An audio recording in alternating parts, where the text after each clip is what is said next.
Com o novo Código de Processo Civil, a mediação e a conciliação passam a ser prioridade, tanto para o Judiciário quanto para o Estado.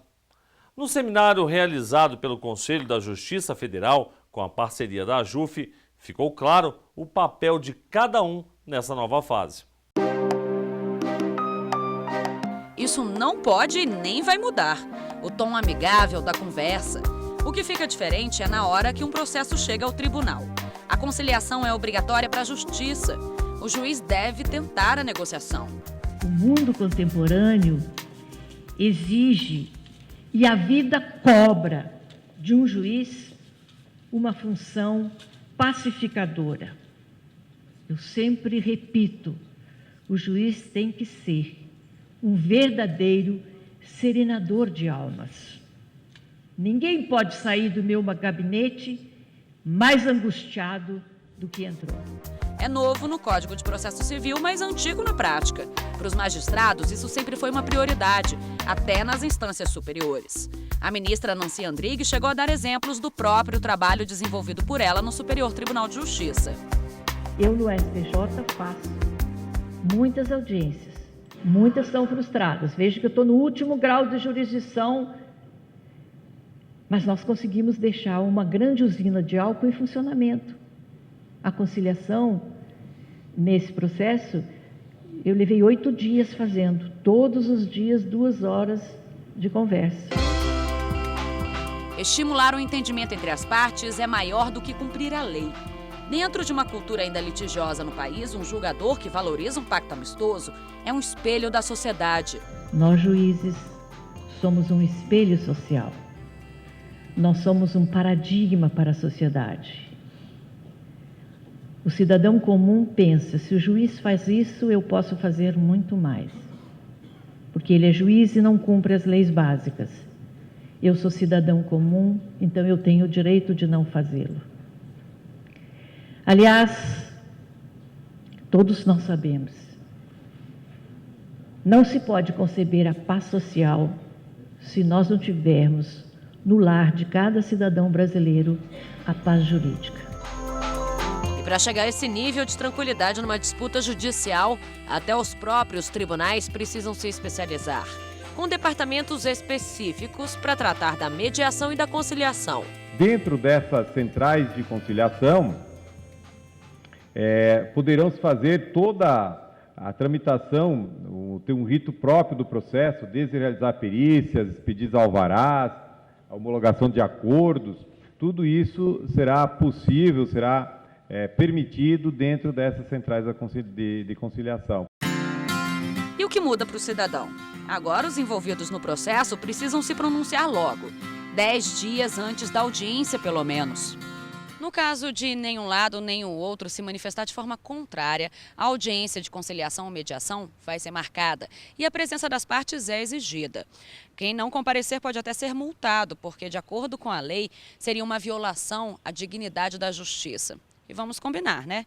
Nessa era de celular, internet fácil na mão da gente, fica até difícil dar desculpa da distância.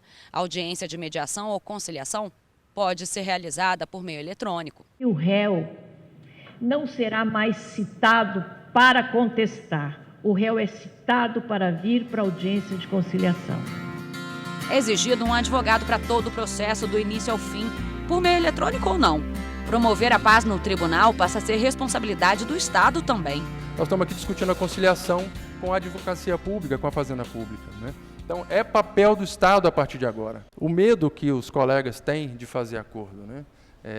Isso tem que ser passado, né? Daqui para frente, a perspectiva é totalmente diferente. Nós somos obrigados a fomentar essa perspectiva. A Procuradoria-Geral Federal participou do seminário que discutiu esse assunto no Conselho da Justiça Federal e reconheceu o quanto a conciliação e a mediação são importantes até para reduzir os custos do próprio governo com processos judiciais. O exemplo está no INSS, que tem a maior demanda relacionada ao governo, 45%, quase a metade. Isso dá um pouco a demonstração da nossa responsabilidade e, de alguma forma, da dificuldade que encontramos para encontrar soluções efetivamente estruturais para reverter esse cenário. Hoje, 20% dos benefícios concedidos pelo INSS são resolvidos apenas judicialmente. E o governo acaba gastando mais com isso. Enquanto na esfera administrativa o pagamento de um benefício chega à média de 2 anos, quando a questão é resolvida apenas no judiciário, demora o dobro. O pagamento do mesmo benefício pode se prolongar por 4 anos. Provoca um dano marginal em razão do acúmulo de processos. Para o poder público, menos ainda, porque acumulam os processos, demoram para julgar, aumenta o pagamento de juros, a correção monetária em si não é boa para ninguém. A conciliação antecipa etapas, a conciliação antecipa anos para a entrega do bem buscado nos processos judiciais. Durante o seminário, questões como a colaboração do Tribunal de Contas da União e do Conselho Nacional de Justiça foram analisadas. Se nós, magistrados, temos dúvida do acordo, nós temos o recurso da sessão privada. Doutor, eu acho que aqui está... Pronto. Suspenda a audiência e volta a outro momento. São questionamentos necessários quando se pensa também na rapidez do processo. Está no artigo 334. O juiz designará a audiência de conciliação ou de mediação com antecedência mínima de 30 dias. Ou seja, a intenção é fazer com que a agilidade seja garantida.